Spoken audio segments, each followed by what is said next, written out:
Thanks, man. Oh, this one's pretty loud, so if I work backwards from the microphone. That's alright, my friend. And as thus, switching microphones. Now, how? Yes, Cantwell.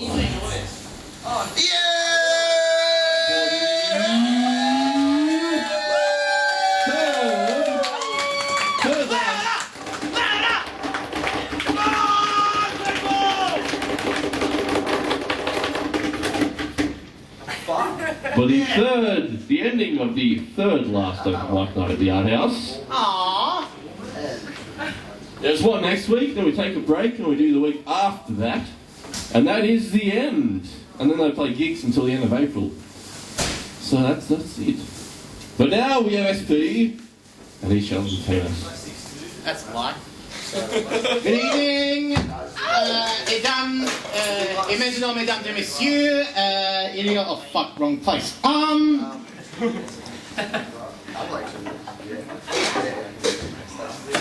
am a dog person. You wouldn't tell from the look at me, seeing as I am preened like a show pony. But I grew up with dogs and cats. And from as far as I can see, cats are the reincarnation of every French noble who was dragged to the guillotines in the 16th century. How is this? Oh, I'll tell you if you'll let me finish. They lounge about. They only come up to you when they want something, and they act like they're better than you. So yeah, every cat's a French duke. Our next door neighbours today and yesterday have had friends over who have a basset hound, and the basset hound looks like it's miserable all the time, but it is the most excited thing in the world to see you because it is still a puppy, and therefore everybody is its best friend. We want a pug. That is non-sequential because I just like telling people that in the hopes that they will give me one. I spent 2.5 years living with a Labrador, and probably one of my best friends in the whole world was this Labrador, because all Labradors seem to have the same sort of approach to life. That approach being, they will come up to you and their eyes will say, "What's up, dude? I'm happy to see you. My tail's wagging. I'm just going to get up on you for a bit. Well, I'm in a good mood. You're clearly having a bad time. So I'm going to get off now and go away and come back when you've stopped being rude to me. And I like it. I'd like a snack. Who doesn't? I love to eat. And I'd like to have a sleep on that couch if I could, and actually over there as well. Dude, seriously, if I could, I would sleep all over this room if I could, but I can't because I'm contained in this one awesome body. And then later on, if you dare to say the word walk around me, I'm going to flip out like I'm on meds, and you won't be able to calm me down until you take me for a walk. Just telling you. Okay, I'm going out to chew something. Bye. And by the same token, they are beautiful and intelligent, but they are ultimately animals, which brings me on to Charlie Sheen. Boom! Segue! I'm not happy. I don't find what's happening with Mr. Sheen that amusing, but what he is saying is fucking wonderful, and it is bipolar drug fuck poetry. But it raises the question, didn't this man have a known man in his entourage? Because that's my job. I know many, many musicians in this fair city, and my job seems to be the dude who sits there and goes, I don't think that's a good idea. I don't think you should put your tongue in the PowerPoint. Let's stop for a second, take a good deep breath. Now, is it a good idea? No, it's not. I mean, if this man had that in his group of people, I don't think he'd have gotten to the point where he is now. Where's that point? Unemployed with a porn star in his cupboard. Ooh. Actually, to be perfectly honest, yeah, I know what you're all thinking, but we all want that, but we can't have it. So, the other thing you'll realise is, if you have a no man in your group, certain things don't happen. If he'd have had that no man, we wouldn't see him falling into the mire that is bipolar. If Nicolas Cage had a no man in his group, we wouldn't have had many of the beautiful films and hair transplants that man's had over the course of 20 years. If Brendan Favola had had a no man in his group of friends, he may not have even been a celebrity. And that is a good thing. Because when you do have people, when Charlie Sheen is getting advice from every drug-fucked individual in Hollywood, up to and including Tommy Lee, that's not really saying much. It's like when, and that's the thing that brought me to mind was last year or the year before. I'm going to take a seat now because I don't like standing, and I'm going to do this best. So bear with me, ladies, gentlemen. Yeah, calm down. What it put me in mind was we've had these sort of stories before where people have ravaged themselves and gone on sex binges, but they sort of die out eventually. And we sort of deal with them because in this country, if you do buy light beer, where like there are health warnings on cigarette packets, there's a big white label on the back of light beer that says, "What are you?" So therein lies the problem here. But the Charlie Sheen incident put me in mind of last year. Brendan Favola went on what I like to call his Summer of Loving tour, where he went up to and including fucking a church, which was undoubtedly my favourite story of last year, apart from one, and I will tell you about it in a little bit. But his Herald Sun, in true journalistic integrity, had an article saying, "Wayne Carey, my advice to Brendan Favola," which put me in mind of a meth addict telling an alcoholic, "Dude, you don't have to get drunk to have a good time. You don't have to. Why don't you put the bottle down for a couple of minutes? Come over here. No, don't go. Come over here, have a seat, have a talk to this woman, have a talk to that woman. You see? You're having a good time. I've got to go snort this and fuck them. Goodbye." And then everything sort of falls apart. And it will continue to fall apart. We have to have the same story told again and again and again.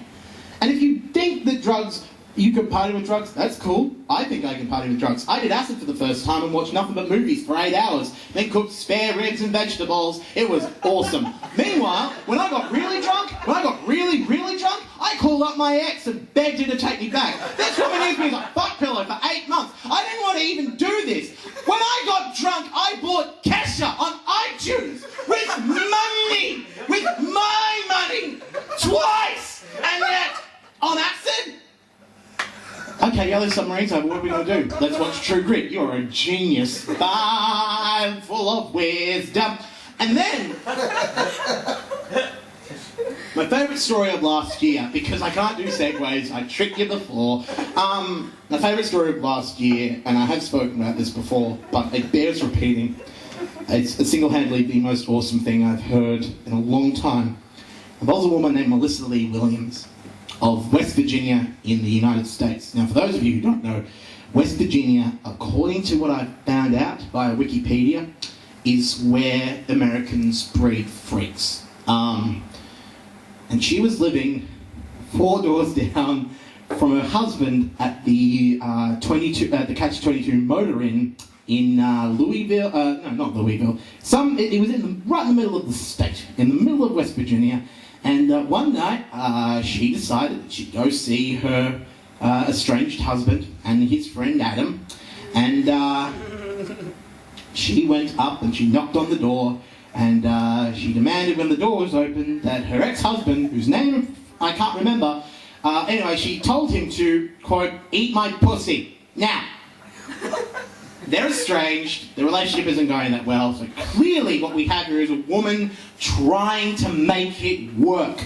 So now, he says no, and his friend decides to take her up on the offer. So what we have here, and this is a beautiful story, so we've got a woman who's trying to make it work with her husband. He is not into it, and his friend's gone, "Don't worry, buddy, you've done this before. I've got this." Now, the police statement, and you know there was a police statement in this sort of story, said that this young man Adams, by his own admission, had become, quote, overpowered by the stench emanating from her vagina and didn't want to carry through with the act. Whereupon, and again, this is in a police statement, and it's probably the only place in the world where a police statement has the following sentence. She then produced a lock-back folding knife and said, and this is in a court transcript and a police report, I'm going to remind you of this, Someone's gonna eat my pussy or I will cut your fucking throat. Boom! Best thing of last year. Best thing. When the police finally did come, she was arrested and blew .23. Really? Really?